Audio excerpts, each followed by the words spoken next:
Yogesh direct टीव्हीवर दिसत होता आणि हे कुठे दिसत होता हे पुरं सांगतो तुम्हाला, तुम्ही फक्त शेवट लोक व्हिडिओ. झालं असं की आम्ही दोघं भाऊ चाललो होतो सोनीच्या वर्कशॉपला मलकापूरला. सीधे कुऱ्यातून सुटले आणि डायरेक्ट आले सारथी हॉटेलवर मलकापूरला. आम्ही तडी गेलो तो कोणीच नव्हतं येईल जास्त जण. मग त्याची सेटिंगच चालू होती टीव्हीची कॅमेऱ्याची. आधी जेवायची लाईन पाहून तर आम्ही दोघे जण खुश होऊन गेले, कारण की आम्ही फुकाचं कुठेच सोडत नाही ना. कसं असते माहित आहे काय, सट खायचं आणि तट राहायचं. पण मी ना मागे उलटून पाहिलं तर आमच्या मागे बसलो होते डायरेक्ट योगेश भाऊ गुना भाऊ, दोन मोठे व्यक्ती डायरेक्ट. या टेबलावर ठेवेल सगळे कॅमेरे हे किती रुपयाचे असतील हे मला कमेंट करून सांगा बरं. मग सोनीच्या टीमनं योगेश भाऊचा शुक्रिया अदा केला, कारण की योगेश भाऊने हे सरी अरेंजमेंट करायसाठी मदत केली त्याला म्हणून. मग चालू झाला वर्कशॉप. मग हे सर सांगत होते आपल्याला की कॅमेरा कसा वापरायचा कसा नाही वापरायचा, नवे अपडेट जुने अपडेट सर्व सांगितलं सरांना. थोड्याच वेळात आपल्याला ज्यूस प्यायला भेटला. आता तुम्ही एकदा या मेमरी कार्डचा भाव पहा किती आहे तर 21,000 रुपये भाव आहे डायरेक्ट. आता तुम्ही विचार करा, आम्ही तुमच्या लग्नाला येतो तर जीव कोणत्या खिशात ठेवून येत अशी ना कोणत्या नाही. फोटोग्राफी काही तोंडाचा खेळ नाही दादा, लय डोकेमारी आहे भाई. आधी आम्हाला प्रॅक्टिकल करून दाखवायसाठी मॉडेल पण आणलं होतं. सरांनी मस्त फोटो बिटो काढून दाखवले आणि मग झाली जेवणाची सुट्टी. म्हणजे 4 वाजून गेले आणि सरायला भुका लागल त्या. आता तुम्हाला सांगतो, मा भावान जो कॅमेरा हाती गेला योगेशनं,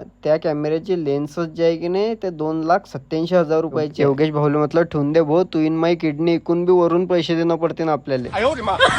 मग योगेशला म्हटलं आपल्याला ब्लॉगिंग साठी एखादा कॅमेरा पाय चांगला कोणता आहे. मग योगेश मला म्हणे की फक्त पाहू आपण, घेऊ काही नाही. मग गडी दिसले आपल्याला आनंदा भाऊ, आणि आनंदा भाऊ सोबत डायरेक्ट प्रथमेश भाऊ बी येलो होता. मग सर सोबत बसून मस्त जेवण केलं आणि योगेश काही जेवला नाही, त्याचा उपास होता. मग अजून एक दुसरे सर आणले आणि त्यांनी पण आम्हाला सेटिंग सांगितल्या कॅमेऱ्याच्या कशा असतात काय असतात तर प्रॅक्टिकल करून. तेवढ्यातच डायरेक्ट तडी मला योगेश भाऊ दिसला ना आपला टीव्हीवर. म्हटलं मेला गळा आपला योगेश भाऊ टीव्हीवर आला. आता नाही गळा, आता गेली गोट वाया. डायरेक्ट योगेश भाऊ टीव्हीवर आले म्हणजे पार्टी तर बनतीये भाई. योगेश भाऊ पाहिली ना आता, मग भावाची ताकद काढलो काय तर. मग गाडी तर काही आम्हाला प्रमाणपत्र भेटलं नाही, तरी बी आम्ही ना एकामेकाला केला बाय बाय. गाडी बोलले मग जय सोनी, जय जी मास्टर, जय M5.